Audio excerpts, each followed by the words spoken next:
Bueno, muchas gracias, licenciado, por darme la oportunidad de conversar con usted sobre estos tópicos. Yo soy quizás de los más interesados en...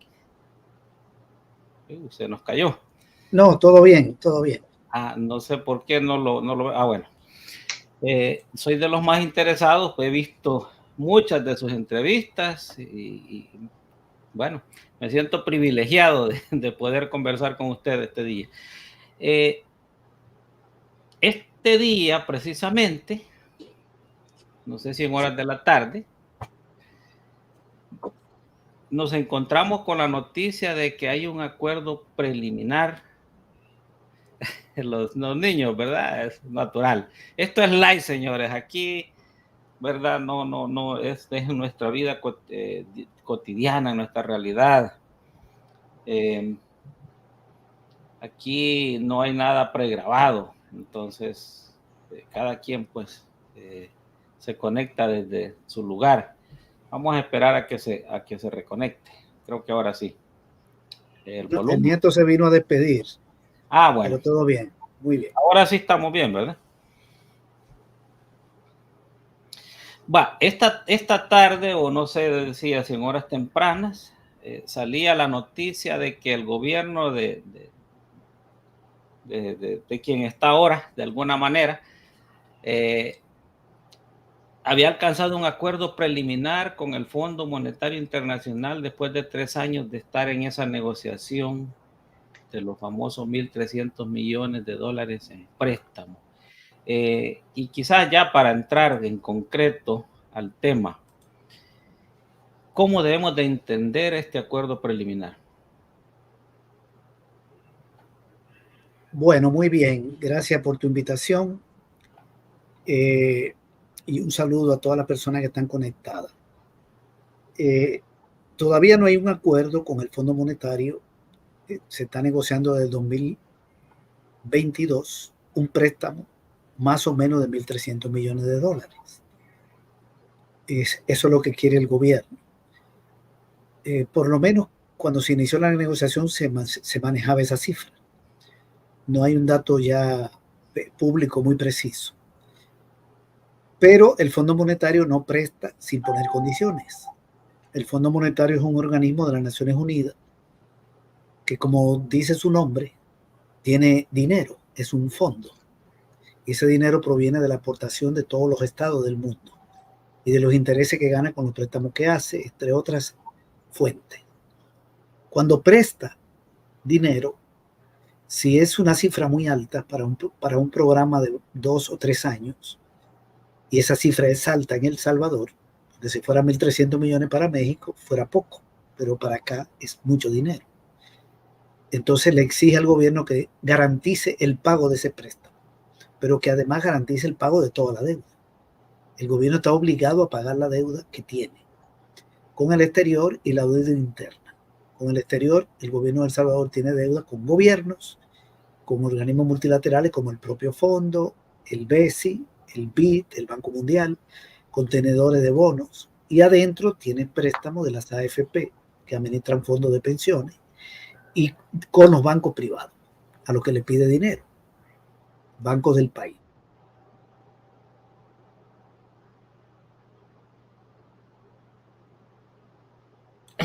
Se nos congeló la imagen del invitado, una falla de internet. Ajá, decía, el fondo presta y exige que se garantice ese pago. Entonces, ¿a quién le presta? A un gobierno que tiene problemas. Un programa de ese tipo es para un gobierno que tiene dificultades financieras. Aquí hay un dinero, le ayudo, pero garantíceme esto y esto. Entonces le está imponiendo una serie de medidas y Bukele no ha querido llegar a acuerdo en estos años. Pero parece que están discutiendo 4 puntos. Uno es que el gobierno se olvide del Bitcoin. El gobierno de El Salvador que se olvide del Bitcoin. Que elimine la ley. Eso no va a suceder. El Bukele no puede decir me olvido del Bitcoin, porque eso es un revés político. Eso lo hunde políticamente, porque el Bitcoin se vendió para apuntalar la figura de Bukele en el mundo y también para lavar dinero proveniente de fuentes ilícitas. El Bitcoin no existe en la economía salvadoreña. El que vive aquí sabe que eso no existe, que no es moneda. El país está dolarizado. El Bitcoin es un activo privado digital, no es dinero, porque el dinero lo emite una autoridad monetaria. Por ejemplo, el dólar, la Reserva Federal de Estados Unidos, o el peso mexicano, el Banco Central de México, o el de Honduras, el LEPIR, el Banco Central de Honduras. Aquí el Bitcoin no lo emite el Banco Central, sino que el gobierno compró Bitcoin, como puedo yo comprar un terreno con mi dinero, o como yo puedo comprar Bitcoin con mi dinero. Ni siquiera necesito una ley. Una persona que vive en este momento en Jamaica, o en Haití, o en Honduras, o en Francia, puede comprar Bitcoin, como puede ir a apostar a un casino. Pero eso no quiere decir que el Bitcoin sea dinero, porque el dinero tiene tres funciones. Lo primero es que es unidad de cuenta, los precios se fijan en el dinero. Si usted va a Honduras, los precios están en lempira, de todo lo que usted compra. Y si va a Guatemala, están en quetzal. Y si va a Francia, están en euro. Aquí no hay ningún precio en Bitcoin. Eso se llama unidad de cuenta. Lo otro es medio de pago. Con el dinero se pagan salarios, se pagan pensiones, se paga un préstamo, se paga un impuesto, se paga una mercancía que uno compra en un supermercado o en una farmacia. Y lo otro es medio de atesoramiento, que se ahorra. Aquí nada de eso tiene que ver con el Bitcoin. Aquí estamos totalmente dolarizados. Y no habrá Bitcoin como moneda de curso legal.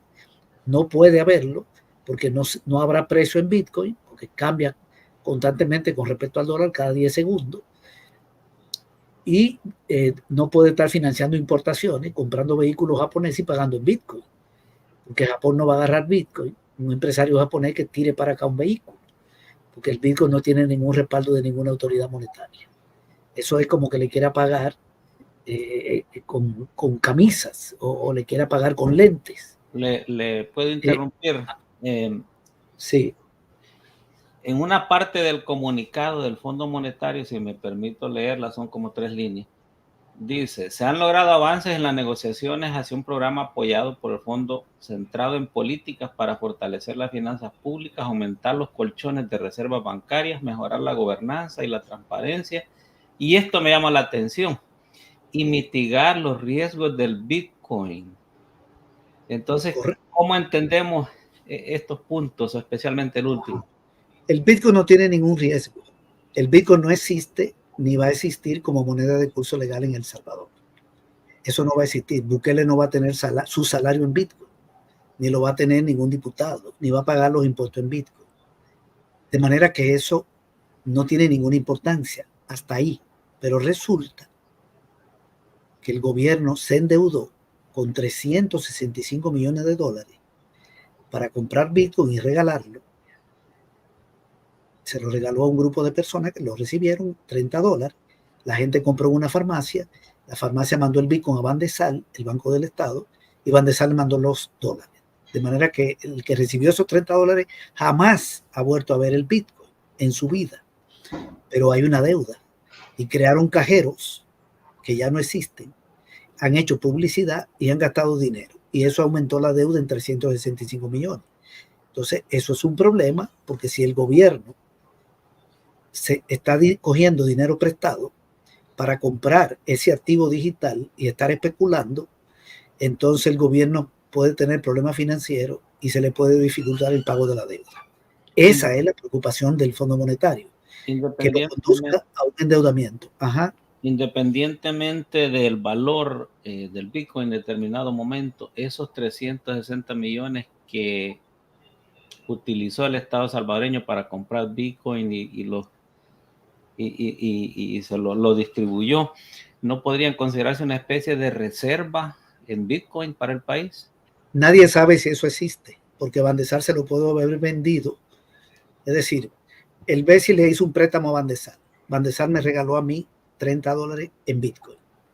Yo agarré, suponiendo, yo no lo hice, pero lo quiero explicar. Yo fui a una farmacia y pagué medicina y no entregué dólares, sino 30, el equivalente en Bitcoin. Bandesal agarró ese Bitcoin y se lo mandó, con perdón, la farmacia a Bandesal. Y Bandesal le mandó dólares. De manera que el Bitcoin que a mí me regalaron está en Bandesal, un banco del Estado. Pero nadie sabe si Bandesal se lo vendió a una persona que tiene dinero proveniente de fuente ilícita. ¿Qué es una fuente ilícita? Venta de droga, venta de armas, tráfico de personas, tráfico de órganos de personas, secuestro, evasión de impuestos, extorsiones, corrupción pública. Ok, eso no se sabe. Puede ser, porque Ban de Sal está dirigido por el Estado. El que dirige, todo lo que están dirigiendo Ban de Sal lo nombra Bukele. Eso no está sujeto a ninguna auditoría. No lo puede hacer por un banco privado, porque eso puede generar problemas. Si un banco privado permite que alguien que tenga $100 millones provenientes de la fuente de la venta de droga lo lave ahí, lo convierta, abra una cuenta y lo lave, que en eso consiste lavar el dinero, que le acepten un ahorro y luego ese dinero se presta y se mueve en la economía y se lava.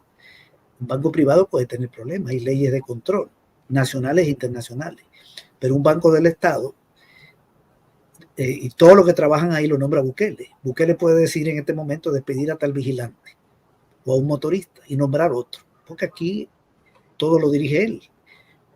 A ese nivel estamos, a nivel del sector público. Entonces, no se sabe si Ban de Sal tiene esos bitcoins o no lo tiene. Lo único que está claro es que debe 365 millones. Y al Fondo Monetario le preocupa porque ese dinero se dilapidó. ¿Para qué ha servido? Nada, dinero dilapidado. Crear un cajero y el cajero desapareció.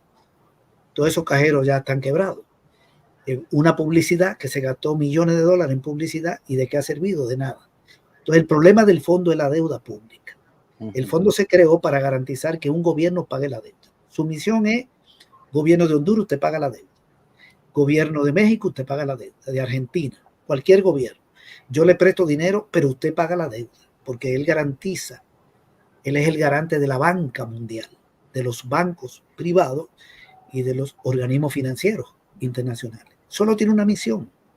Así como la Cruz Roja tiene una misión que es salvar vidas, el Fondo Monetario solo tiene una: garantizar que los gobiernos paguen la deuda. Okay.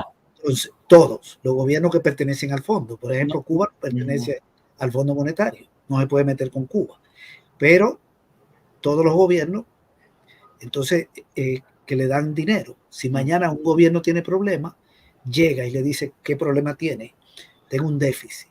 Ok, yo te echo la mano, yo te presto, pero por favor, paga la deuda.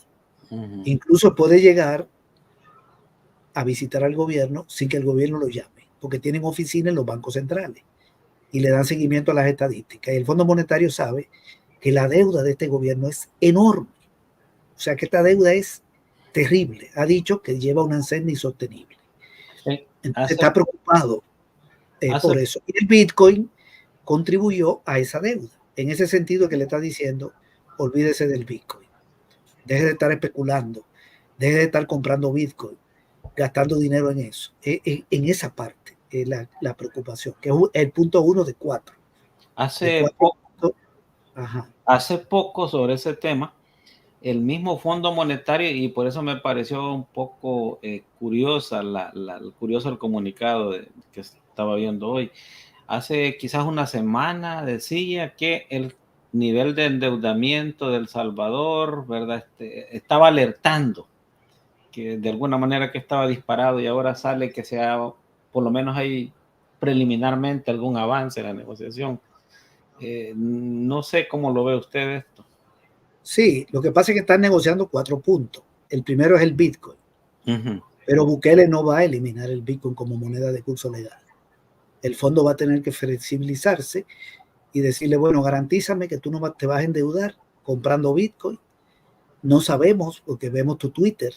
No hay fuentes, son Twitter de Bukele. Son Twitter. No hay nadie puede asegurar que cuando Bukele dice, hoy compramos Bitcoin, el Estado compró Bitcoin. Esa es la opinión de una persona llamada Nayib Bukele. Pero esa persona no es una fuente. La fuente tiene que ser las instituciones públicas.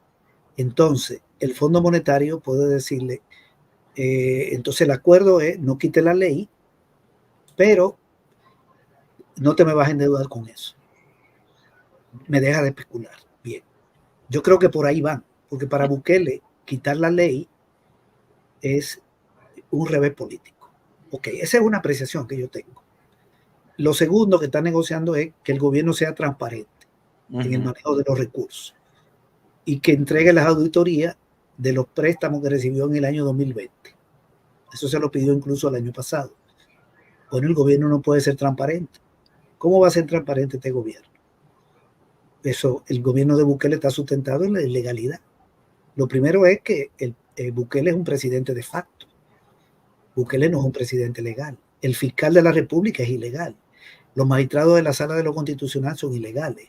Los diputados que aprobaron todas esas destituciones y que alabaron la repostulación de Bukele, todos son ilegales. Este país está totalmente ilegal. Aquí todo es ilegal, comenzando por la reelección de Bukele. Entonces, un gobierno ilegal no puede ser transparente. Segundo, el Instituto de Acceso a la Información Pública está controlado por el gobierno, también ilegalmente, porque destituyeron a una representante del sector laboral que tuvo que irse del país porque está amenazada, e impusieron una representación del gremio de periodistas de 2 planchas cuando el reglamento dice que es 3, o sea que es ilegal. Tercero, la ley de acceso a la información pública no existe. Eso es un documento que se aprobó en el gobierno del FMLN. Si yo voy al Ministerio de Salud y le pregunto a qué droguería le compra la medicina, si a la de los Bukele o a la de Cristiani, y quiero que me den la información, o a la de Simán, o a la de Rodrigo Ávila, ¿no? Todo lo que tiene, yo no sé, Rodrigo Ávila no estoy seguro, pero sí tenía la familia de Calderón Sol, Cristiani, la de Paco Flores, todos ellos están ahí. Y yo le pregunto, me dicen que esa información es reservada. Si voy al instituto, me quejo, el instituto me dice, mire, no se queje, ya vamos a averiguar, y me torea durante 2 años. Y si voy a la fiscalía, el fiscal ni me recibe. O sea que aquí no hay donde quejarse. La Asamblea Legislativa, en el 2021, a los 2 meses de tomar posesión, los diputados de Bukele, que eran mayoría, con sus aliados, aprobó que ahí no se informa de nada durante 7 años. Es decir, yo voy a la Asamblea y quiero saber en los viajes de los diputados, a qué línea aérea se lo compran, ¿verdad? Si a Bianca, de los Poma, de Serki, perdón, ¿cómo se llama? De Criete, o si es a Copa, y a qué país viajan durante 7 años, no tengo información. Aquí no hay, eso no existe. Están haciendo compra directa. El talón de Aquiles en esta negociación se vendría a ser el tema transparencia de todos los temas en juego. Bueno, esos son 2 puntos donde yo creo que el gobierno no va a cumplir con lo que dice el fondo. Podría entregar la auditoría de los préstamos. Han tenido 4 años viendo cómo la hace, porque seguro o muy probable que haya habido corrupción en el año 2020. La Corte de Cuentas no aceptó $1.000 millones de gasto. Eso es público. Cualquier persona que no esté oyendo se mete en Google y pone Corte de Cuentas, a la Corte de Cuentas no la dejen auditar. Y eso, ahí va a aparecer la foto y la información del año 2020 cuando el ministro de Hacienda y la policía no lo dejaron entrar a auditar. Eso es público. Todo el que vive aquí lo sabe. Y la Corte de Cuentas dijo que hubo $1.000 millones de los 8.000 que gastó el gobierno, que no tenía soporte contable. Ahí hay dinero de préstamo. El fondo le exige auditoría. Tal vez esa la entregue, a saber cómo. Y si hubo corrupción, a lo mejor devuelven el dinero para no meterse en un problema con el fondo. Pero transparencia, en general, este gobierno no puede tenerla. ¿Por qué el fondo la pide? Porque el fondo le preocupa el uso de los recursos públicos, porque si hay demasiada corrupción, se dificulta el pago de la deuda. Sí. Un gobierno donde hay funcionarios robando millones de dólares, entonces puede tener problemas de pago de deuda. No es un problema moral lo del fondo, es un problema de que tiene que garantizar que pague. Sí. Y los indicios de corrupción son de cientos de millones. Entonces ese es otro punto complicado. Luego quedan 2 puntos. Uno es el de la finanza pública. El gobierno está en bancarrota. Entonces el fondo le está diciendo, mire, haga un ajuste fiscal. ¿Esto qué quiere decir? Aumente sus ingresos y reduzca sus gastos. Al mismo tiempo, como una familia. Despida. Que le digan, consiga dinero y reduzca gastos, porque usted tiene un déficit. Entonces le están diciendo que haga un ajuste equivalente al 3.5% del Producto Interno Bruto. ¿Cuánto es eso? 1.300 millones, más o menos. Que en 3 años usted, entre aumento de ingresos y recorte de gastos, llegue a esa cifra. Justamente el monto que le va a prestar el fondo. ¿Verdad? los despidos en este caso, en el lenguaje del comunicado se habla de medidas de racionalización de la masa salarial pública. Yo lo entiendo como despido, pero Bukele ha estado despidiendo gente desde el día 1. ¿No está ya en alguna forma implementando uno de esos 4 puntos que le pide el Fondo Monetario? Sí, pero en un porcentaje muy chiquito, porque el fondo le pedía en la negociación anterior que subiera 3 puntos al IVA. Eso le da más o menos, si le sube 3 puntos al IVA, consigue $700 millones en un año. Se lo puede aumentar uno y uno en 3 años. Que quitara, que redujera el subsidio al gas. Ahí se puede ahorrar unos 50 y pico de millones. Y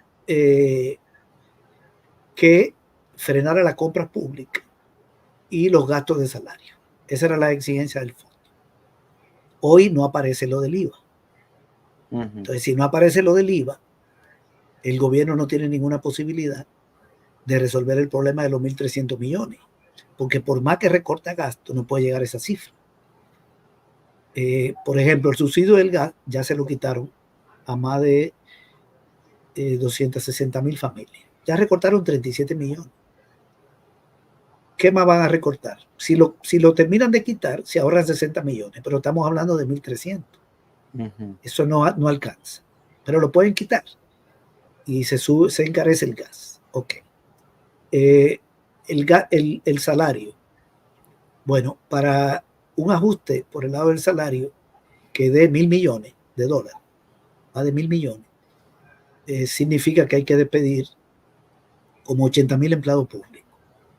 Pero no solo eso, sino quitarle el escalafón de salud, no dar el aumento salarial automático anual de salud, que hoy debe andar por los $50 millones.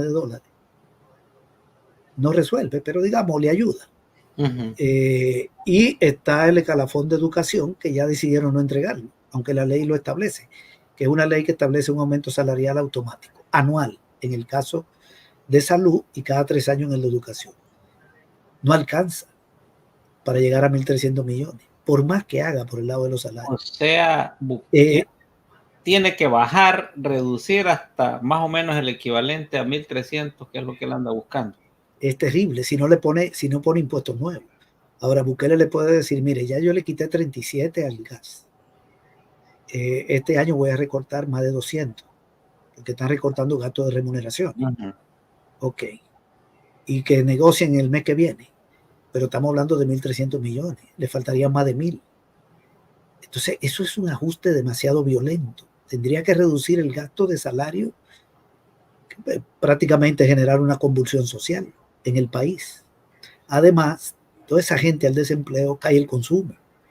Y si cae el consumo, cae en la venta de las empresas y comienzan a quebrar negocios. Y si comienzan a quebrar negocios, cae la inversión, cae el PIB. Y la deuda PIB se hace peor. Y caen los ingresos fiscales. Si usted echa a la calle 20,000 personas, le cae la recaudación del IVA. Eso se convierte en un boomerang. Por eso, por el lado del gasto, no puede llegar a 1.300. Y necesita poner el impuesto al pueblo para poder llegar a esa cifra. No ha salido en el comunicado, pero yo no creo que el Fondo Monetario no sepa que no puede ser solo por la vía salarial. Tendría que cerrar el Ministerio de Educación y el de Salud y echar a la calle 70,000 empleados públicos. Eso no tiene sentido. No. Entonces, porque ahí es donde está el grueso de la población trabajadora. Solo en esos 2 ministerios está como el 35% de la gente que trabaja. Tiene que decidir ya no pagarle nada a la UES, olvidarse de lo que le dan a la UES, quitarle los 100 millones, que se lo aprueban y no se lo dan, le deben más de 50. Sí. Entonces, es una cosa terrible. Por el lado del gasto, si hacen un recorte de ese tipo, Bukele se tambalea de inmediato, su gobierno. Y nacionalizar las pensiones no se podría ser una alternativa, sobre todo ahora que debe casi 10,000, 11,000 millones a los trabajadores a través de la AFP. El problema ahí es que esas son empresas privadas que pertenecen a los dueños de los bancos y de las empresas de seguros, son un combo. Lejos de privatizar, lo que hizo fue que le subió la comisión. Sí. Y por eso la ganancia de las AFP pasó de 17 millones a 34. 17 millones en el 2022 y 33, casi 34 en el año 2024. Si se mete con ese sector y le quita la propiedad, entonces se mete en un problema político con la oligarquía, que es su sostén, porque a Bukele lo sostienen los militares, la oligarquía y el gobierno de Estados Unidos. Eso es lo que lo sostiene, que él no tiene oposición del gran capital, de la gran empresa privada, de la ANE, de los instrumentos del sector empresarial. Están callados, FUSADE, todo eso, no hay ataques. Y lo otro es que ahí ya le debe 10 mil millones y las AFP tienen un fondo de un poquito más de 12 mil millones y decidieron no pagar hasta el 2027. Eso es terrible. Si sigue agarrando dinero de ahí, entonces no le va a poder pagar pensión a 88 mil jubilados del Seguro Social y del INPE y a más de 120 mil jubilados de las AFP. Se va a meter en un problema con 210 mil personas. Si las quiebra, eso no da para mucho. Él puede echar mano de ahí de esos fondos en lo que queda de año, agarrando 50 millones. Han agarrado un poquito más de 600 este año. No creo que puedan agarrar la misma cifra de que a diciembre. Podrían echar mano de unos 200 y pico, poniendo en riesgo los fondos. Entonces ese es otro problema. Y el Fondo Monetario le exige que pague la deuda, ¿verdad? Porque los dueños de las AFP son empresarios privados, aunque esa deuda es con los contribuyentes, con los cotizantes. Pero si no la paga, quiebra a todo el que quiebran los fondos, todo el que está cotizando queda sin nada, no hay pensión para los jubilados, pero también se le acaba el negocio a los empresarios. O sea, al final a Bukele no le importaría llevarse de encuentro 200 y tantos miles de personas, sino que el no quedar mal con los dueños de las AFP. No, las dos cosas, porque llevarse a 200 mil personas, yo no sé, no termina su mandato. En este país, en una semana, aquí hay un levantamiento popular. ¿Cómo le va a quitar pensión a 200 mil personas y llevar a la quiebra a 800 mil que cotizan? Bueno, pero ha metido preso a 100 mil salvadoreños y sin con el régimen de excepción, ¿no? No, dice él, los presos no pueden ser más de 20 mil, porque no caben en la cárcel. Hay un Twitter que dice que hay 80 mil pandilleros presos, pero la PNC dice que han capturado 4 mil armas. Entonces 76 mil pandilleros no tenían armas. La PNC dice que han decomisado 20 mil celulares, 60 mil no tenían celulares. Dicen que han decomisado 3 millones de dólares. Cada uno tenía 30 dólares. Ese es un cuento. Aquí no caben 80 mil en la cárcel. No, ese es un cuento. Los pandilleros, los presos son una cuota. Los pandilleros tienen su dinero, tienen su arma, tienen sus celulares, no están capturando cabecilla. Ellos pusieron una cuota pequeña. Bukele le deja todo eso y le pide que bajen los muertos y no le extradita a los cabecillas de Estados Unidos, un pacto. Los datos de la PNC desmienten los Twitter de los 80 mil presos. Además, aquí habían 37 mil presos y un hacinamiento de 300%. Ya hubiera reventado el sistema carcelario. Todo eso son cuentos. Los Twitter de Bukele no son fuentes. Pero él puede ir a una confrontación con 200 mil personas. Sí, claro que lo puede hacer. Tiene la policía y la Fuerza Armada. Pero tiene que pensarlo, ¿verdad? Entonces, por eso esa parte de los fondos de las AFP es muy complicada. Yo creo que al final, en el tema fiscal, no se puede limitar al gasto, sino que tiene que llegar a acuerdos sobre impuestos. Eso es lo que yo creo, si llega a un acuerdo. Y el último tema es reponer las reservas de liquidez del Banco Central. Esto es lo que quiere decir lo siguiente. Lo voy a explicar con un ejemplo sencillo. Vamos a suponer que yo tenga 100 dólares y abro una cuenta en un banco, en este momento, un banco privado, y me dan una tarjeta y una libreta. El Banco Central agarra una parte de ese dinero, que es lo que se llama reserva de liquidez. La ley dice que puede agarrar 25 dólares y dejarle al banco 75. El banco me paga intereses sobre 100 que yo puse, pero puede prestar 75 a un interés alto y gana dinero, ¿verdad? Me paga a mí 4 y presta a 8 o a 9 o a 10. Pero hay 25 dólares que el Banco Central le puede quitar. ¿Para qué?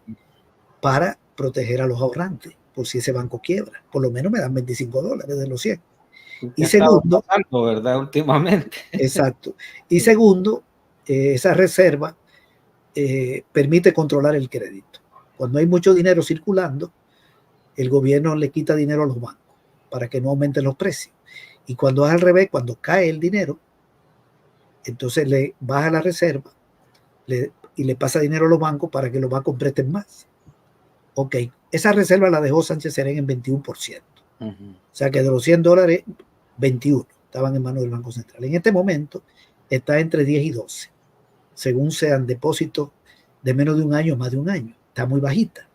Le han liberado dinero de esa reserva a los bancos, pero para que los bancos le presten al gobierno, sí, no para que le presten a un microempresario, a un cooperativista o a un empresario grande. Es para que le presten al gobierno. ¿Y para qué le prestan al gobierno? Para que el gobierno le pague a los bancos. O sea, una deuda acumulada. Es un dinero que llega al gobierno y vuelve al banco, llega al gobierno y vuelve al banco.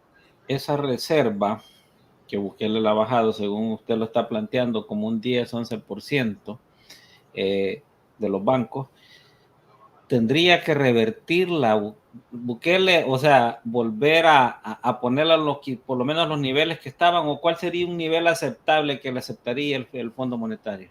Ok, el Fondo Monetario le está diciendo que desde un primer momento le dijo, deje de bajar las reservas. Ok, esas reservas estaban en 4.400 millones cuando se fue Serén, y ahorita están en 3.000 y algo, como 3.200. Y el fondo le dijo, ya, no la baje más. Y ahora le está diciendo, súbala. Pero no hay una cifra pública, ¿verdad? Puede llegar a subirla hasta un 25%, según la ley. Si la sube a un 25%, tendría que inyectarle más de $1.000 millones de los bancos al Banco Central. Pero a lo mejor el fondo le dice, súbala a un 17, a un 18. Esas son las partes de la negociación que no están en el comunicado. Pero sí está en el comunicado que le están diciendo, deje de pedir prestado y suba las reservas. Ok, porque además, parte de ese dinero se utiliza para prestarle a los importadores. Entonces, los importadores, si hay una disminución de la reserva, podrían tener dificultad para acceder a crédito, a financiamiento, y podrían bajar las importaciones. Y eso es peligroso, porque si baja la importación de maquinaria, de herramientas, de equipos, de materia prima, cae la producción. Ok, entonces es un enredo. Pero el problema es que Bukele necesita que los bancos le presten al Ministerio de Hacienda para que el Ministerio de Hacienda le pague a los bancos. Porque es así, ese dinero no se paga con la recaudación del IVA, de la renta, de los tributos, se paga con préstamos. Ahí hay otro enredo. Pero ese es un enredo. Le prestarían a un interés mayor de la deuda existente. Si eso es así, el gobierno le debe $100 a un banco. El banco le presta $100 al gobierno. Se lo tiene que pagar en un año. Y el gobierno le paga los $100. Pero de lo que le pagó, 40 son intereses. De manera que bajó la deuda en 60. ¿Verdad? Agarró 100 y pagó 100. Pero la deuda no baja en 100. Sino que no sigue debiendo 100. Ahora debe 140. Porque parte de lo que pagó, de esos 100 que pagó, son intereses que no reducen la deuda. El año siguiente le presta 140 y le paga 140. Pero como de los 140 que le pagó, 70 son intereses, la deuda, mejor ni sigamos, cada vez le debe más. Esa deuda se la dejó Serén en 700 y pico millones y está en 2.300. O sea, es un desorden. El servicio de la deuda en este momento anda en ¿cuánto? Casi 3.000 millones anuales, ¿no?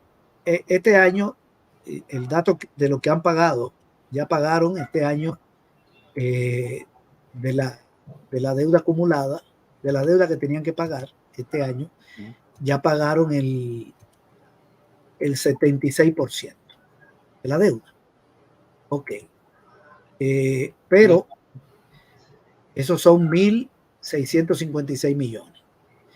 Pero 674 fueron intereses, que no reducen la deuda. 674 supera el presupuesto del Ministerio de Seguridad Pública, o se acerca, y supera todos los presupuestos de todos los ministerios, menos de salud y educación, de todos los demás. Eso es una cantidad de dinero enorme. Eso es 10 veces el presupuesto de agricultura. Entonces, paga 1.656, pero la deuda no baja en 1.656, porque 674 son intereses, baja en 990 y tanto, ¿verdad? 994, 996 más o menos, baja la deuda, 992, algo así, un poquito más de 990, pero al mismo tiempo se endeudó ya este año con más de 1.300 millones, 1.360. Que es nueva deuda. Que, incluyendo ya más de 600 con las AFP, de manera que la deuda vuelve y sube. Es una situación que no tiene, uno no le ve salida a este problema. Por eso es que el fondo le está pidiendo que tenga ese nivel de endeudamiento. Lo que pagó fue 1.656, 76%. Aquí tengo el dato, ya preciso, 40% de intereses, y se endeudó en 1.360. La deuda estaba en diciembre en 29.596 millones y está en 30.956. Eso da 1.360 más. Y con las AFP ya creció en más de 600 millones. Resumiendo, no va a quitar la ley del Bitcoin, no va a ser transparente, puede entregar las auditorías que le pide el fondo, pero no va a ser transparente. Tercero, el ajuste fiscal no puede ser solo por el lado del gasto. Creo que van a tener que tomar medidas para aumentar recaudación vía tributo. Por lo tanto, vienen tasas de impuestos. ¿A qué? Al consumo. No va a gravar la renta de los ricos. Es al consumo, como el IVA y otros. Y para aumentar la reserva de liquidez, si decide subir ese porcentaje y que los bancos le pasen dinero al Banco Central, va a caer el crédito de la banca. Y si cae el crédito de la banca, cae la inversión privada, la producción, el empleo. La economía entra en una contracción. De hecho, los programas del Fondo Monetario contraen la economía. Entonces, lo que ocurriría en 3 años es que el país va a un estancamiento económico con un aumento del desempleo, una reducción. A mí me parece que por más que aumenten impuestos, los ingresos fiscales no crecerían mucho, tal vez no se reduzcan, pero no crecen mucho porque la caída del consumo, aunque entonces le suba 3 puntos al IVA, si despiden miles de gente, el menos consumo recauda menos. Entonces hay un boomerang ahí. Y los problemas financieros del gobierno no se van a resolver, porque además se va a endeudar con el Fondo Monetario por 1.000 y pico de millones. La deuda va a crecer con respecto al PIB. Entonces es un programa de ajuste que además conduce a un agravamiento de los problemas sociales. Porque si despide gente y sube impuestos al consumo, la pobreza va a crecer. Pero porque si todo se sube de precio y al mismo tiempo hay desempleo, la única posibilidad es que eso de pobreza, a no ser que todos esos pobres se vayan del país. La migración. Y si se van del país, el gobierno puede decir la pobreza sigue en 27% de los hogares, pero echó del país a 300.000. No sabemos, ¿verdad? Pero es un programa que afecta los niveles de vida del pueblo. Donde quiera que el Fondo Monetario llegue, pasa lo mismo. Pero o sea, la alternativa de negociar, de implementar las medidas del fondo, serían hasta un suicidio político para el inconstitucional, pero si no las implementa, ¿hacia dónde vamos? Bueno, yo creo que de todas maneras la economía se encamina a un estancamiento y Bukele va a aplicar el ajuste, con acuerdo o no con el Fondo Monetario. Nos encaminamos a una economía con un crecimiento bajo o con estancamiento y con agravamiento de los problemas. Ya recortó el subsidio. Podría terminar de llevarse. Midió. ¿Qué ha pasado en el país? No ha habido un levantamiento, pero hay más de 200.000 personas que ya no lo reciben. Ya midió. A los maestros no le está subiendo el salario. Ve que no pasa nada. ¿Verdad? Los 10 gremios de maestros no están actuando. A la UE le debe 50 millones, ve que no pasa nada, está midiendo. ¿Verdad? Y en salud ya le está quitando el primer nivel de atención. No hay protesta del colegio médico, ni de los médicos, ni de los estudiantes de medicina, ni lo de los pasantes de medicina, ni de los empleados y empleadas del Ministerio de Salud, médicos, médicas, enfermeras. Está midiendo. O sea, está echando a andar la medida. Le ha quitado un montón de dinero a las alcaldías.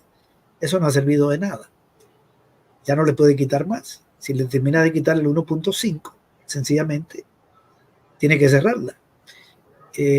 Y no está ejecutando el presupuesto este año. Por ejemplo, el Ministerio de Agricultura hasta junio ha ejecutado el 17% del presupuesto.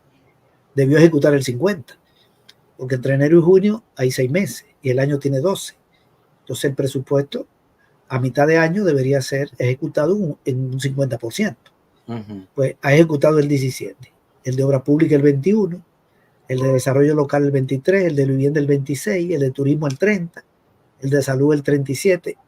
Ya debieron haber ejecutado una cantidad mayor. No ejecutaron en 6 meses 239 millones del Ministerio de Salud. En educación solo han ejecutado el 45%. No ejecutaron 162 millones. El gasto de capital de 1.300 millones ejecutaron 99, 7.6 en obras y construcciones. Entonces, este año no va a ejecutar el presupuesto que se aprobó de 9.000 millones. Lo ejecuta en 7.800. Ok, pero el año que viene, pero además de este recorte, la deuda crece. Y el año que viene tiene que presentar un presupuesto. ¿Qué va a hacer? ¿Le va a bajar a todos los ministerios? ¿Va a quitar definitivamente el subsidio al gas? ¿Le va a quitar el dinero a las alcaldías? ¿Va a decir a la UE ya no le presto nada? Con perdón, no le transfiero nada. Si hace eso, entonces ahí tiene que comenzar a actuar de inmediato, con los despidos, con esto, con lo otro, con lo otro, con lo otro. Y ahí le vendría un problema político. Yo creo que el gobierno está abocado a un choque con el pueblo, con o sin negociación con el fondo. ¿Usted ve la posibilidad de un corralito? El corralito consiste en que la gente no pueda sacar el dinero de los bancos. No lo veo tan fácil porque el gobierno le está pagando a la banca. No le está pagando a los fondos de pensiones hasta el año 2027. Dice que le va a comenzar a pagar. Pero por los bancos le pide prestado y le paga. Y si aumenta la reserva de liquidez, yo creo que el gobierno va a tener que destinar recursos de Hacienda para pagarle. Yo creo que el gobierno no se va a meter en un lío con la banca. Porque el corralito es una banca que tiene problemas de liquidez, no recibe pago y hay una gran deuda del Estado, y para que no terminen de quebrar, que la gente no pueda sacar su dinero. Eso no se puede descartar, ¿verdad? Yo no lo descartaría, pero me parece que una situación como esa hundiría al país y hundiría a Bukele. De manera que ellos miden, es más fácil para él de pedir docente, quebrar la UE, porque ya midió que ahí hay menos resistencia, ¿verdad? Incluyendo las autoridades, que no dicen nada, que le tienen miedo al gobierno. Ellos miden dónde es que pueden tener menos problemas de respuesta política, pero a la larga, de todas maneras, va a venir un descontento. La gente, una franja grande de la población que votó por Bukele, en los próximos años va a decir, bueno, yo me equivoqué. Ya no aguanto más esto, le di 2 chances. En el segundo me dijo que iba a resolver los problemas económicos. Me convenció de que ya no había delincuencia. Yo le creí y bueno, le agradezco. Me dijo que la oposición era corrupta, que siguiera con él. Pero ahora yo no tengo empleo, todo está caro y el dinero no me alcanza. ¿Y qué hago? Lo que uno no sabe es si esa franja, primero, qué tamaño tendrá de la votación que él tuvo, de la gente que votó por él, cuánta gente será y qué decisión política va a tomar esa población. Una decisión política puede ser irse del país. Otra decisión política puede ser hacerse apática. No creo en nadie si no hay alternativa. Y la otra, irse a la oposición. Para los que se quieren ir a la oposición, él tiene el régimen de excepción y la reforma al Código Penal para meterle 4 años a cualquiera, en lo que se averigua. Y para que el resto no se haga anti él, tiene la religión. Porque todo lo que él va a decidir es por decisión de Dios. Sí. Eso fue lo que le dijo a la gente. Claro. Entonces, uno no sabe si hay una gran cantidad de la población que va a decir, bueno, sí, él me ofreció medicina amarga, mis condiciones de vida han mejorado, pero yo sigo con él, porque él me dijo que era Dios, que lo guiaba. Es decir, hay todo tipo de reacción, pero de que la gente va a constatar una desmejoría, no tengo ninguna duda. Usted decía hace un ratito que él está sostenido por las armas. Bueno, yo lo resumo así, policía, militares, la oligarquía y Estados Unidos. Y si Estados Unidos está respaldando al gobierno del señor inconstitucional, eso no le ayuda a conseguir préstamos con el Fondo Monetario. Y voy a agregar otro puntito. Con solo el comunicado del Fondo Monetario, de este acuerdo preliminar, le llaman, ¿verdad? Los bonos del Salvador, dicen ahí en algunos medios que experimentaron un alza, el valor de los bonos. No tendría él esa ventaja al ser cierto lo que usted afirma de que tiene el respaldo de Estados Unidos. Otros dicen de que Estados Unidos solamente está jugando un papel diplomático distinto al previo. Bueno, el Fondo Monetario, si Estados Unidos no quiere, el fondo no le puede prestar a ningún país para un programa de 3 años, porque esos programas se aprueban con el 85% de los votos del FMI y Estados Unidos tiene el 19%, de manera que quedaría 81%. Uh-huh. Entonces Estados Unidos puede bloquearle eso, pero no lo va a hacer. Estados Unidos no tiene interés en hundir a Bukele, porque Bukele no es un presidente de izquierda ni progresista. Estados Unidos tiene identificado sus enemigos en el mundo. Uh-huh. Si hay un gobierno de derecha en el mundo, es el de aquí, o de ultraderecha. Pero el problema es que el Fondo Monetario, los técnicos saben sumar, y saben restar, dividir y multiplicar. Y saben que si le prestan 1.300 millones y el gobierno no toma medidas para aumentar ingresos y reducir gastos, no va a pagar la deuda. Se va a estrangular. Y el Fondo Monetario tiene que evitarlo.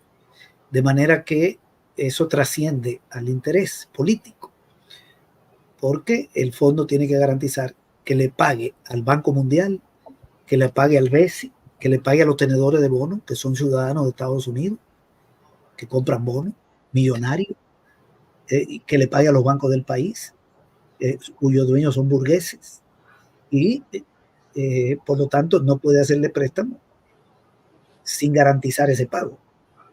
Y por eso le está imponiendo medidas.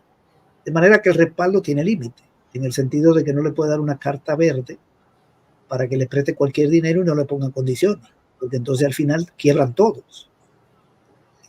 Lo otro es que el gobierno de Estados Unidos no juega la diplomacia. El gobierno de Estados Unidos reconoció a Bukele. El gobierno de Estados Unidos dijo que tiene un problema entre salvadoreños. Sabe que aquí la reelección es ilegal. Sabe que la destitución del fiscal fue ilegal. Sabe que la destitución de los magistrados de la Sala de lo Constitucional fue ilegal. Todo lo sabe el gobierno de Estados Unidos. Y no da ninguna declaración contra el régimen de Bukele. Y me parece que lo hace bien, porque a cuenta de que lo va a desestabilizar. El gobierno de Estados Unidos es enemigo de la izquierda salvadoreña y de la fuerza progresista de este país y del mundo entero, no de la derecha. Entonces aquí lo que tenemos es un gobierno que está persiguiendo a la izquierda, que tiene 500 sindicatos sin legalidad, sindicatos dirigidos por gente de izquierda, que está persiguiendo a ONG de izquierda, que está metiendo preso a dirigentes sociales de izquierda y progresistas, que tienen el exilio a un montón de exdirigentes y funcionarios de los gobiernos del FMLN. Estados Unidos no tiene como proyecto político que al FMLN, ¿verdad? Como no tiene como interés que en Venezuela gane las elecciones el PSV, o que en Bolivia gane el MAS. Estados Unidos tiene como interés que gane la derecha y que aquí siga la derecha. De manera que eso no tiene ningún sentido. Estados Unidos es el sostén de Bukele. Ahora bien, ellos le dicen, no te extralimite, como le decían a Dawison, no te podemos apoyar porque tú mataste a Romero. Entonces busca otro candidato y buscaron a Cristiani y lo dejaron que llegara, porque el otro era impresentable y ellos juegan a la democracia. El gobierno de Estados Unidos tiene que hacerle creer al mundo que ellos son democráticos, primero. Segundo, que ellos defienden la democracia en el mundo, y apoyar a Ríos Montt o a Dawison es como demasiado. Entonces le dicen a Ríos Montt, no hay ayuda, pero te la va a dar a Israel, y a Israel se la doy yo. Y le dicen a Dawison, busca un candidato, o si no yo sigo con Duarte. Y cuando buscan al candidato le entregan el gobierno a Arena. Ellos saben lo que hacen, para guardar las apariencias políticas, pero no es ideológico. Pesa más para el gobierno de Estados Unidos lo ideológico que los flujos migratorios, porque si yo creo que usted maneja hasta los números desde cómo han estado en los últimos 5 años en cuanto a salvadoreños detenidos en la frontera sur de Estados Unidos, que curiosamente para algunos que no lo quieren creer, ha salido más gente bajo el gobierno más o menos constitucional de Bukele, y en este último año, ¿verdad? Ya totalmente inconstitucional, ha salido más gente que en los años previos del FMLN y de Arena. Eso no es contraproducente para Estados Unidos al punto de que pongan lo ideológico subordinado al problema en la frontera sur. No, el problema migratorio no es un problema real para Estados Unidos. Esa es una excusa. Ellos obviamente tienen que evitar que le entre gente que le pueda hacer problemas. Y para eso lo detienen en la frontera. Han devuelto de la frontera sur en estos 5 años de Bukele a más de 200,000, como 270,000. Pero han entrado más de 500,000, porque por cada 10 que devuelven entran 15. Entonces, tratan de tener un filtro, y para eso tienen su Fuerza Armada y su policía y su mecanismo de control en la frontera. Pero ellos necesitan la mano de obra latinoamericana, porque la mano de obra nuestra le genera Producto Interno Bruto interno allá en el país, genera producción y le permite tener menores costos. Ese es un primer punto. Si no tuvieran la mano de obra latina con peores salarios que la nacional, ¿cómo competirían? Ya se hubieran hundido a nivel mundial. Los latinos lo necesitan como mano de obra barata y para las guerras, pero también lo necesitan como remesero, porque cuando a un salvadoreño le pagan un salario en Los Ángeles, él hace 2 cosas con el salario. Compra allá en el país, y cuando compra paga impuestos, el gobierno recibe dinero. Consume, y el gobierno recibe dinero y los empresarios le venden, y otra parte la manda para El Salvador. Bueno, pon que mande $100, bien, la pone en un banco allá que se gana una comisión de $5, 5%. Puede ser un banco gringo o puede ser un banco salvadoreño. Cuando llega aquí, el salvadoreño recibe $95 de los 100. ¿Y qué hace con eso? Compra en la farmacia de Cristiani, o compra en Omniport de Cristiani, o compra en cualquier almacén o en el supermercado de Calleja. Bien, ¿y qué compra? Productos que vienen de Estados Unidos. ¿Qué es lo que se compra aquí? El 50% de lo que traemos de fuera más o menos viene de Estados Unidos. Si compra arroz, es de Estados Unidos. Si compra medicina, puede ser de Estados Unidos. De manera que esa remesa que generan consumo interno permite que Estados Unidos exporte aquí. Sin esos 8,000 millones, este país no podría importar por 16,000 millones de dólares, como importa. Entonces, cuando compra en la droguería, o digamos en la farmacia deposita los $95 en un banco, y el banco le presta a un importador, y el importador tira los $95 de remesa y vuelve a Estados Unidos, y de allá viene el arroz, o de allá viene el balón de fútbol, cualquier cosa. Entonces no le afecta, porque las remesas vienen aquí y regresan allá, y favorecen a los empresarios de allá y a los exportadores de allá. Al final no importa dónde consuma el salvadoreño, en este caso, sea en Estados Unidos o en El Salvador, las empresas estadounidenses siempre ganan. Y si es un campesino que con la remesa compra semilla a la Monsanto, de Estados Unidos, por donde quiera que lo vea. Entonces la remesa de esos 8,000 que entran, 4,000 regresan. Y cuando regresan allá, los importadores de aquí, que la tiran para allá, compran producto allá. Y de allá los exportadores venden aquí. De manera que las remesas no le generan ningún problema. Es al contrario. El salvadoreño consume, el que está allá, un producto de Estados Unidos, y al que le manda aquí consume un producto de Estados Unidos. Todo eso está... Obviamente, ellos tienen que tener determinado nivel de filtro, pero para eso tienen la represión, para eso tienen las medidas de control. Lo que pese lo ideológico. ¿Qué no quiere Estados Unidos? Que hay un gobierno de izquierda en Chile. Entonces imponen a Pinochet.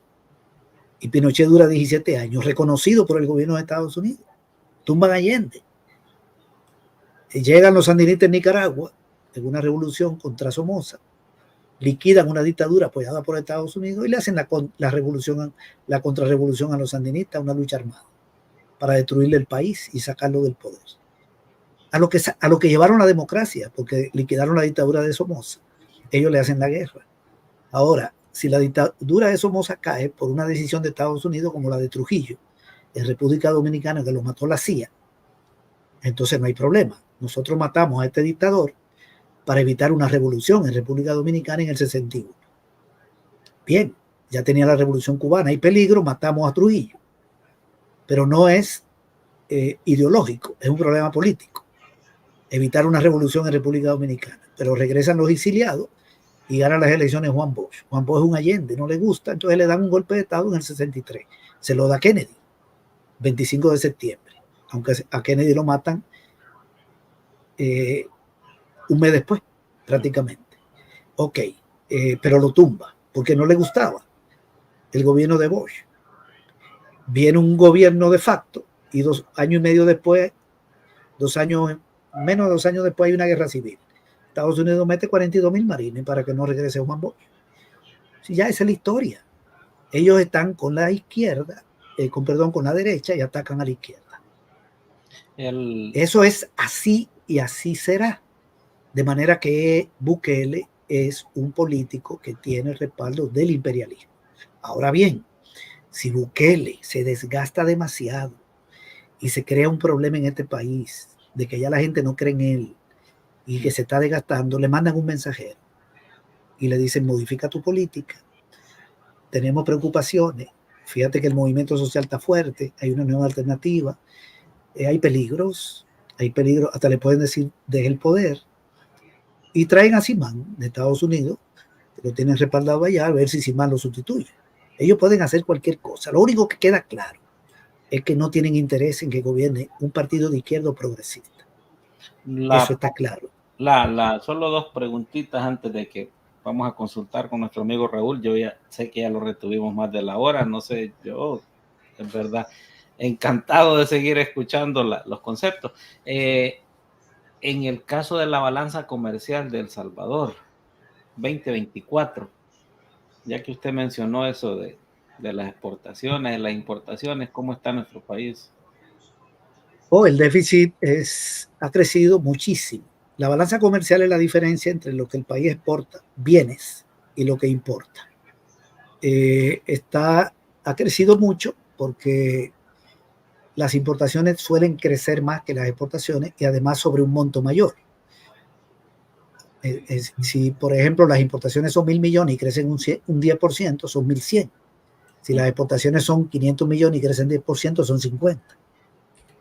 Entonces, lo primero es el monto. Lo segundo es que además crecen más en términos porcentuales. Entonces, esa brecha comercial ha tenido una gran ampliación durante el gobierno de Bukele. El año pasado, por ejemplo, las exportaciones cayeron. El año pasado fue un año muy malo. Las exportaciones cayeron 9.7%, sobre todo porque hay problemas en Estados Unidos, que es el principal mercado, y también bajaron a Centroamérica. Eso fue el año pasado, y este año el comercio exterior, yo tengo el dato hasta junio, la balanza comercial también se ha hecho más deficitaria. El déficit ha crecido en 232 millones en los primeros 6 meses, porque las exportaciones cayeron en 229 y las importaciones crecieron en 3. El país exportó por 229.9 millones menos, digamos 230, y aumentó sus importaciones en 2.9, digamos 3 millones. Entonces el déficit comercial comparado con los primeros 6 meses del año pasado es mayor en casi 233 millones. En total son el déficit 4.347. El país exportó entre enero y junio por 3.439 millones e importó por 7.786. Una diferencia enorme. Puro consumo. Más del doble. ¿Verdad? Si tú le das para atrás, eso te da un incremento muy grande. El déficit, el país vendía por $1 y compraba por $1 con 80 centavos.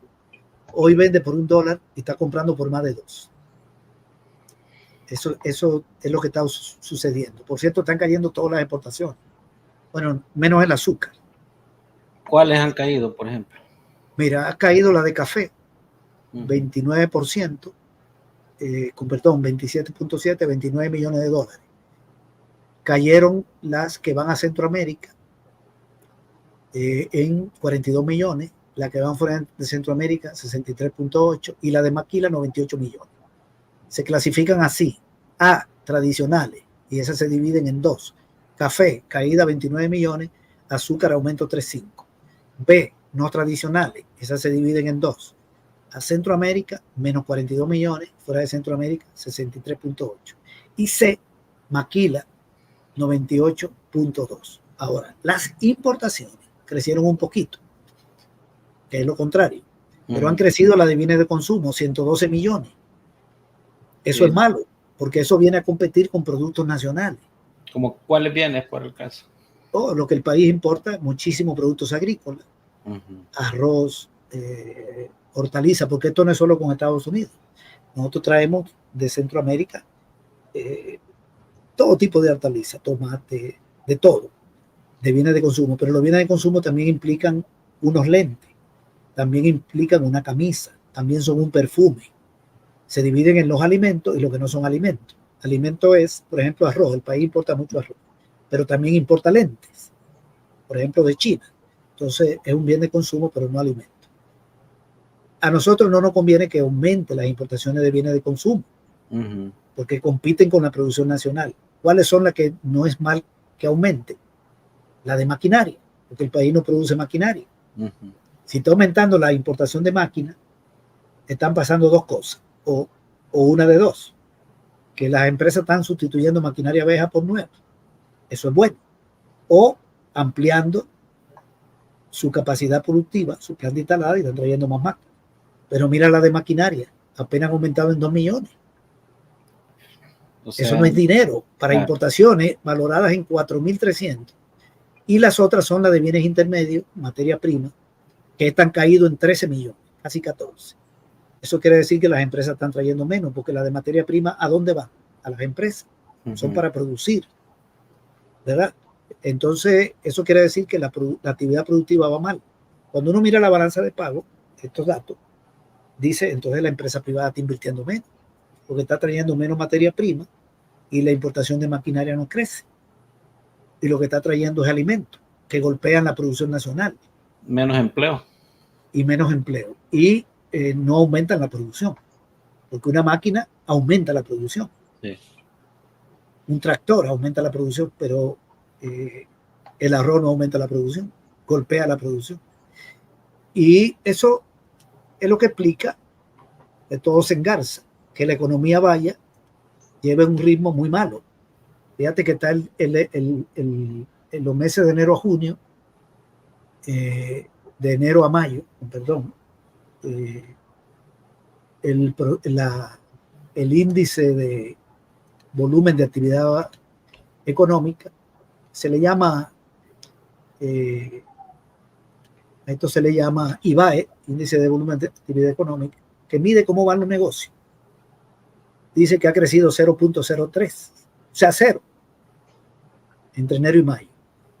En el sector construcción caída de menos 7,5. En la industria, menos 2. En asistencia social, salud, enseñanza, defensa, menos 5,7. Y en el sector de información y comunicaciones, menos 3. O sea que la producción se está estancando. No es casual, porque no hay una mejoría en la importación de maquinaria y materia prima.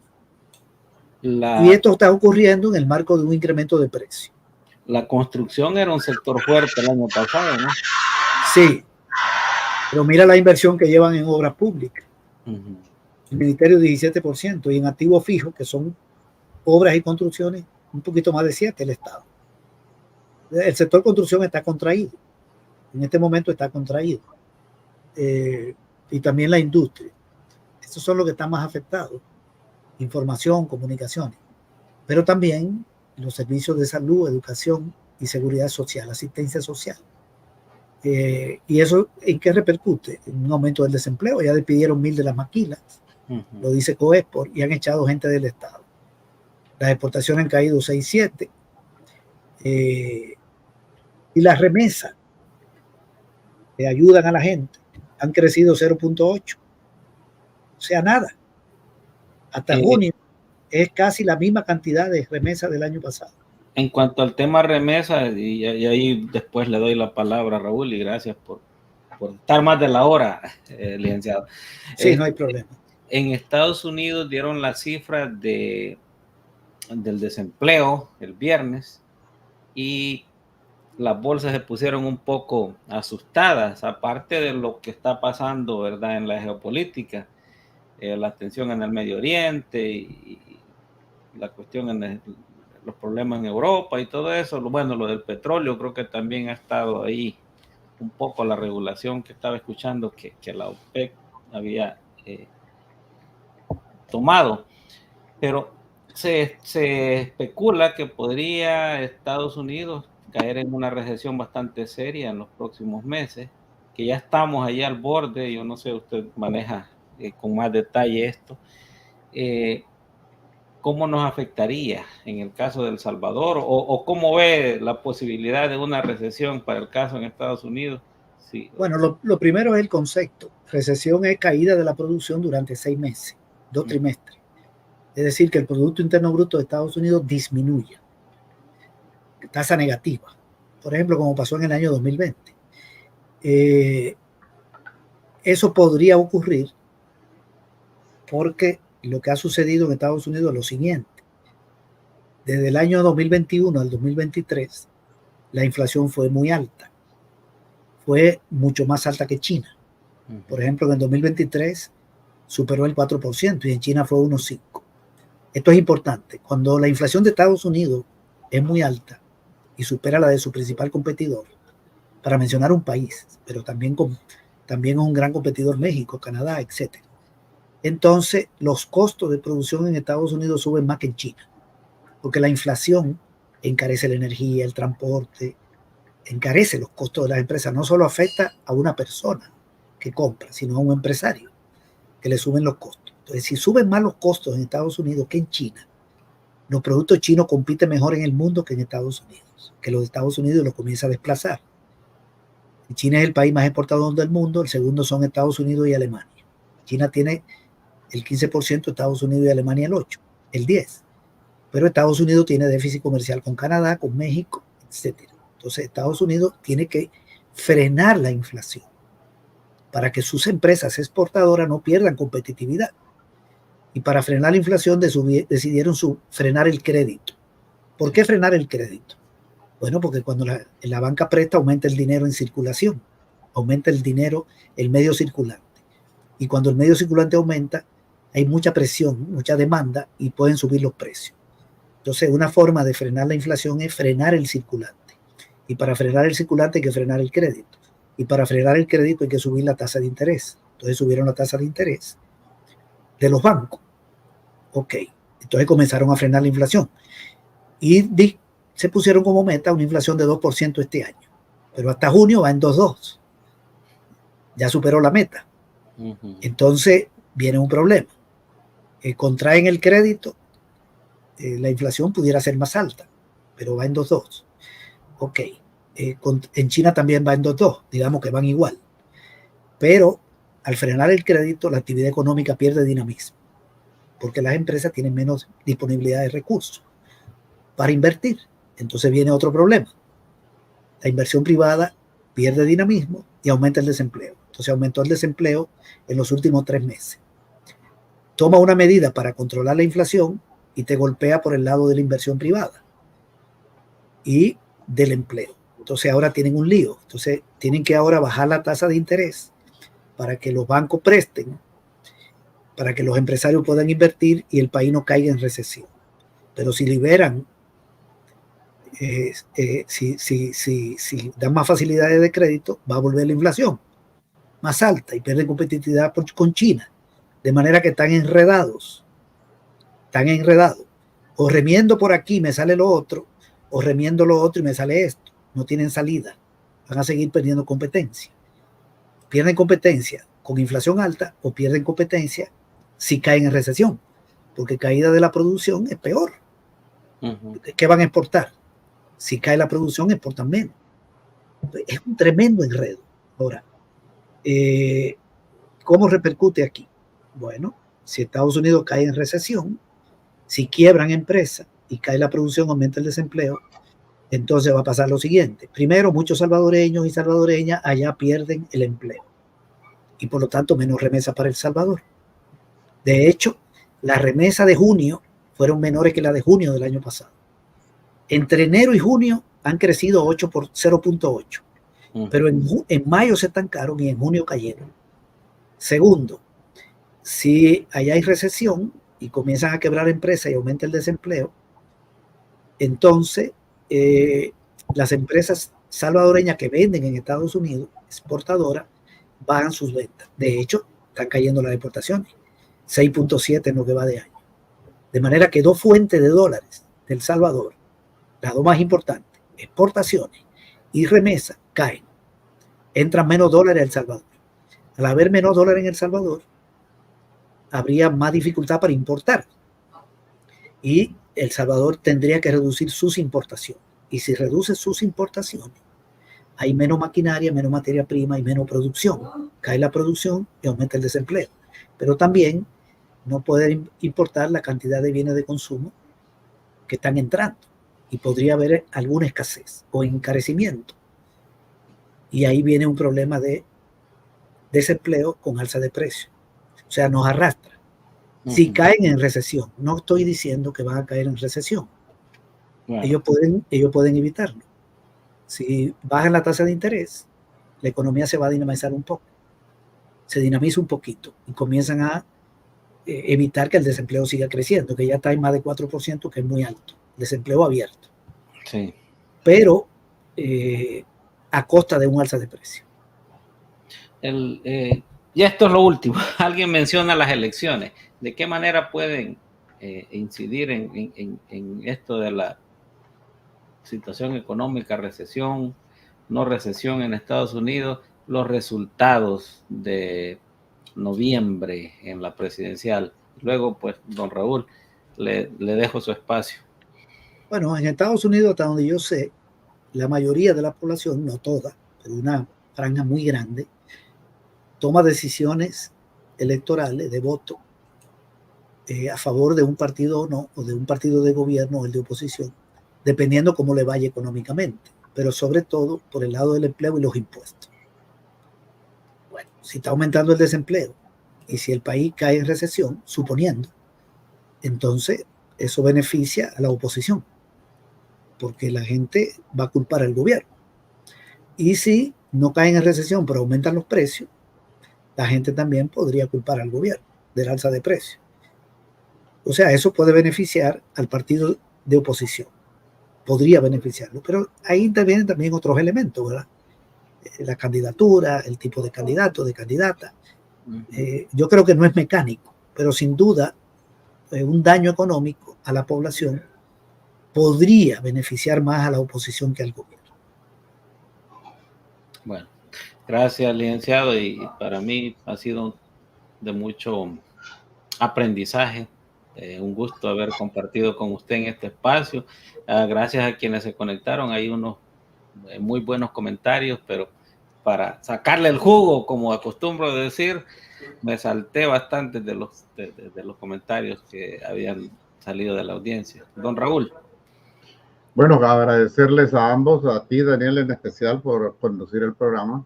Y lógicamente, ya días no tenía presente en mi programa al licenciado César Villalona. Y ya lo vamos a tener. Estamos hablando sobre cómo retorna nuevamente de una forma regular al programa. Vamos a ver si lo podemos tener una vez cada 2 semanas, como era costumbre, o lo podemos tener una vez al mes, por lo menos, para que venga y nos dé esta cátedra que nos ha brindado hoy. Gracias, licenciado César Villalona. Aquí los comentarios que he estado leyendo precisamente hablan sobre eso, una verdadera cátedra en cuestiones de economía, cómo está viviendo nuestro país en estos momentos, que se espera para el futuro. Gracias, licenciado. Y bueno, gracias, Raúl. Cierras el programa. Sí, gracias a ti, Raúl, por invitarme. Gracias también a Daniel por su buena conducción. Me pareció muy bien todas sus preguntas y sus comentarios, sus valoraciones. Gracias. El hilo de la entrevista me ha gustado mucho. Gracias. Y gracias por darme la posibilidad de emitir mis opiniones por este medio, ¿verdad? Y un saludo a todas las personas que siempre se conectan y que opinan, hacen preguntas o hacen comentarios. Luego les mando el link de este programa. Muchas gracias. Bueno, gracias. Y bueno, de mi parte, buenas noches para todos, especialmente para los invitados principales que son los de la audiencia, ¿verdad?